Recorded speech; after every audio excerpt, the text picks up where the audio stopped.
안녕하십니까. 오늘 이 자리는 종합소득세로 인해 고민 많으신 고소득자분들을 위해 준비했습니다. 현재 지방세를 포함한 소득세율은 최고 49.5%에 달하며 여기에 장기요양보험료를 포함한 건강보험료 7.65%까지 합산하면 소득의 60% 가까이가 세금 및 준조세로 유출될 수 있는 상황입니다. 기존의 관행처럼 시도되던 소득 축소 신고나 비용 가공 등의 방법은 명백히 불법이며 최근 국세청의 사후 검증이나 세무조사의 주요 대상이 되어 큰 추징 리스크를 안고 있습니다. 따라서 우리는 더 이상 거래를 가공하는 행위가 아닌 합법적인 소득공제를 통해 안전하게 세금 부담을 줄이는 방안을 모색해야 합니다. 이 문제를 해결할 가장 강력하고 안전한 카드는 바로 벤처기업 투자 소득공제입니다. 이 제도는 기술성이 우수한 벤처기업의 성장을 촉진하기 위한 국가정책 인센티브 제도입니다. 이 제도는 조세특례제한법 제16조에 그 근거를 두고 있으며 현재 법령으로는 2025년 12월 31일까지 출자 또는 투자한 금액에 대해 적용됩니다. 이 제도는 소득세를 줄이기 위해 수입을 숨기거나 비용을 가공하는 방식이 아니므로 세무조사 리스크가 거의 없는 가장 안전한 절세 대안이 될 수 있습니다.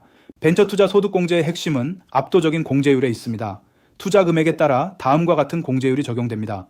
3천만 원 이하부는 100%, 3천만 원 초과해서 5천만 원 이하부는 70%, 5천만 원 초과부는 30%.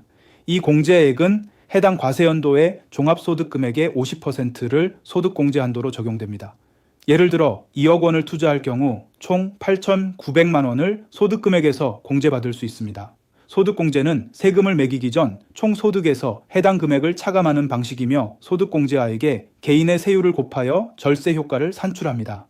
특히 누진세율이 적용되는 고소득자에게는 매우 막강하고 효과적인 절세 수단이 됩니다. 벤처투자 소득공제의 전략적 장점 중 하나는 공제 적용 시기를 선택할 수 있다는 것입니다. 소득공제는 출자일 또는 투자일이 속하는 과세연도부터 투자 후 2년이 되는 날이 속하는 과세연도까지 총 3년 중 한 개 과세연도를 선택하여 적용받을 수 있습니다. 이는 납세자가 세금이 가장 많이 나올 것으로 예상되는 연도를 선택하여 절세 효과를 극대화할 수 있도록 합니다. 다만 소득공제를 받고자 하는 시기를 변경하려면 투자 확인서를 미리 발급받아 두어야 합니다. 또한 사업자의 경우 최저한세 규정이 적용될 수 있으므로 예상 소득금액에 맞춰 최적의 투자 금액을 사전에 담당 세무사와 논의해야 합니다.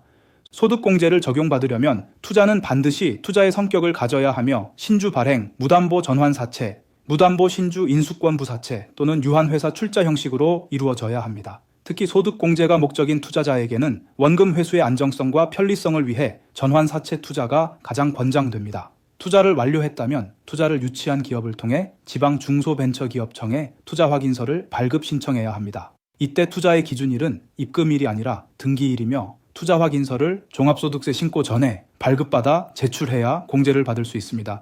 벤처투자 소득공제 제도의 가장 큰 전략적 이점은 특수관계자 배제 규정이 적용되지 않는다는 점입니다.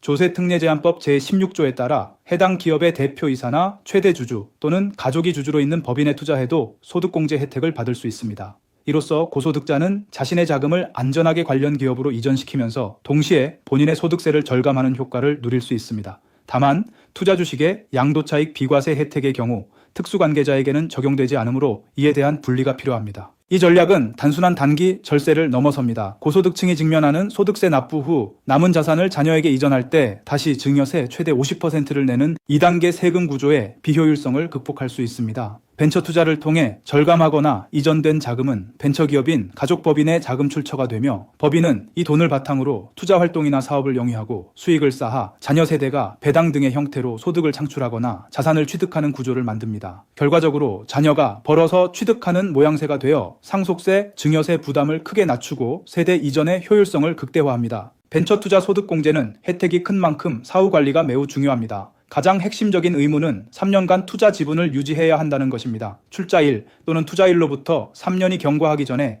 출자 지분이나 투자 지분을 이전하거나 회수하는 경우 이미 공제받은 소득금액에 해당하는 세액이 추징됩니다.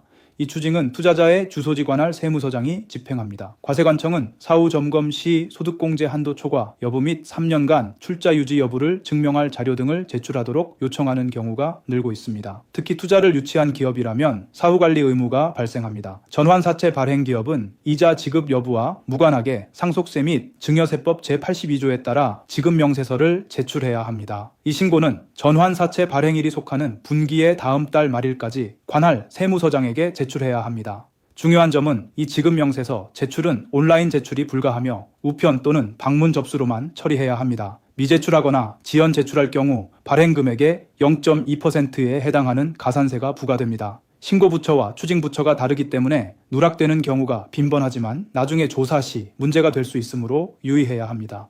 그리고 소득세법 제164조의 3에 따라 원천 징수 의무자인 벤처기업은 이자소득에 대한 간이지급명세서를 다음 연도 2월 말까지 제출해야 합니다. 벤처투자 소득공제는 고소득자에게 안전하고 지속 가능하며 높은 절세 효과를 제공하는 전략입니다. 핵심은 법인 형태의 자기 사업자를 설립하고 벤처기업 확인을 받은 다음 전환 사채를 통해 투자를 유치하는 것입니다. 이 전략은 단순히 소득세를 절감하는 것을 넘어 반복적인 투자를 통해 은퇴 전까지 지속적인 혜택을 누릴 수 있으며 장기적으로 가족법인의 자금 출처를 마련하여 부의 세대 이전 효율을 극대화합니다. 마지막으로 사업자에게 적용되는 최저한세 규정을 고려하여 담당 세무사와 상담을 통해 소득공제 효과를 최대로 얻을 수 있는 적절한 투자 금액을 결정하시기를 제안드립니다.